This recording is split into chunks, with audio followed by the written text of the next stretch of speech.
great to be back with you again for Ask the Administrator. My name is Adam Emmerich. I'm the City Administrator for the City of Conway. I want to thank the Facebook group, Conway, South Carolina residents and the administrators and the members for questions this week. A lot of the questions this week were related to growth in our fast-growing community, and there's a lot to pack in there. So we're going to make this sort of a segment of a multi-part series to address the growth within the City of Conway, and we'll open it back up for more questions, but we're going to try to get deep into some of the issues that do surround growth as we go forward. First question I want to address is about an update on Lake Busby transfer to the City of Conway. For those of you who are not aware, Santee Cooper has agreed to give the city more than 800 acres of property, and this transfer has been approved by the state legislature.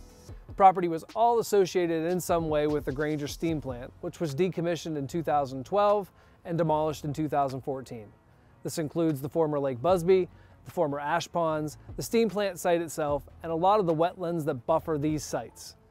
There's some due diligence that the city is completing prior to taking ownership, and we hope that it'll be wrapped up sometime in the next few weeks.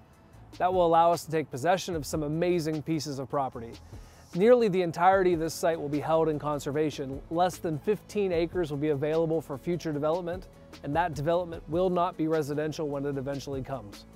It's going to take us a little bit to get all the planning, engineering, and permitting complete, but we plan to build an amazing recreation area on the site of the old ash ponds.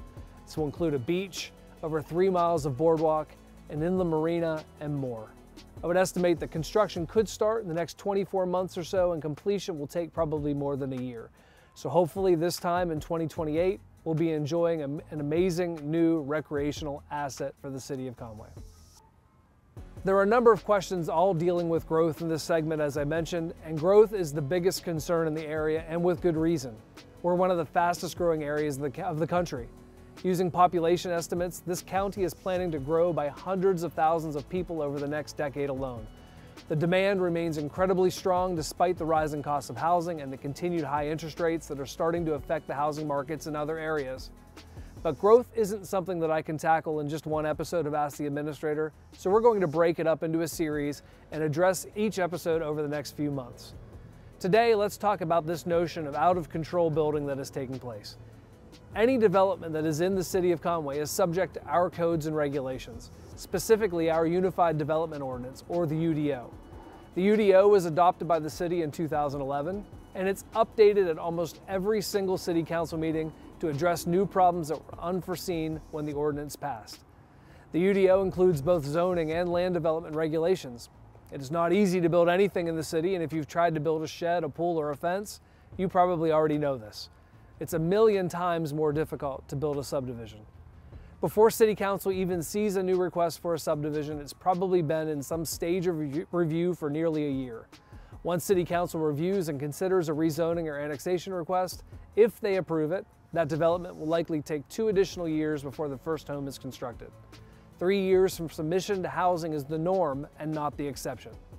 I'm going to make a plug for our planning and construction services departments here. They're among the best at what they do.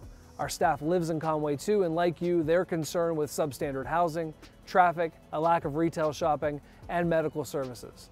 They too are concerned with adequate schools and flooding and recreational opportunities. It's through these eyes that they review every development proposal, every housing permit, every fence request. They're also bound to uphold the laws of the City of Conway, the state of South Carolina, and the United States of America, which means that every owner of property has certain rights afforded to them which cannot be taken away by any government. Much of what we see as out-of-control building is the exercise of property rights that are protected by our Constitution.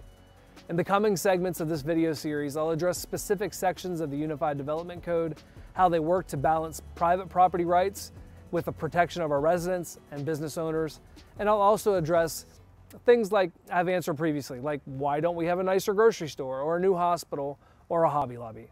And that'll be in the next episode. Thank you again for your questions, and I look forward to seeing you soon.